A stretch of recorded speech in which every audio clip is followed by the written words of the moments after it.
درود بر دوستان عزیز، خدا قوت.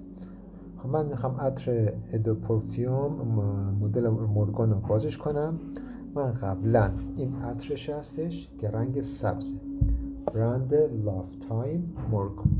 خب من این عطر یه روکش نایلونی داره و کیوم که من قبلا اون رو بازش کردم و با یک قاب مقوا مانند که روی اون در واقع این دور تا دور این عطر پیچیده شده بود اون رو قبلا بازش کردم. حالا این در واقع عطر مورگانمون هستش که جعبه بسیار عالی و محکمی داره و مگنت مانند هستش که به این قسمت در آنجا باز میکنم و قشنگ خیلی عالی این جعبه رو درست کردم.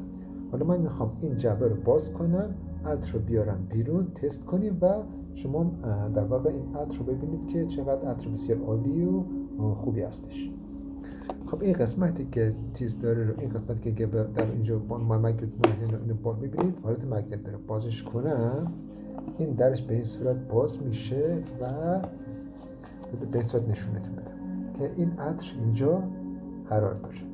خب بوی بسیار عالی داره، هنوز بازش نکرده، بوش پیچیده. خب من این عطر میخوام بیارم بیرون. چقدر شیک و قشنگ هم هستش، نگاه کنید، بسیار عالی و زیباست. عطر مورگان خیلی شیکه، خیلی قشنگه، میبینید اسمش هم باشه، یه شیشه قشنگ با در بسیار زیبا.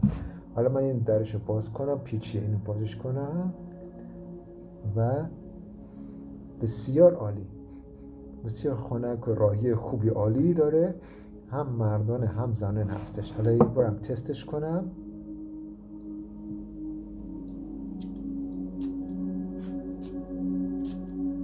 بسیار بوی عالی داره و خیلی عالیه، یعنی حتی برای هدیه دادن، برای دادن چقدر بوش پیچیده، خیلی قشنگ خوب عالیه. اینکه بسیار قشنگ میتونید استفاده کنید، خودتون هم آقایون هم بانوان عزیز میتونید استفاده کنید. بسیار عالی و بوی بسیار خوبی داره. همونطور که دیدید جعبه‌ش بسیار عالی و شیک هستش. من این رو داخل جعبه‌اش میذارم و توصیه میکنم که حتما این عطر رو تهیه کنید و از بوش صفا کنید و در واقع حالتون عالی کنید. روزتون خوش، بسیار عالی بود.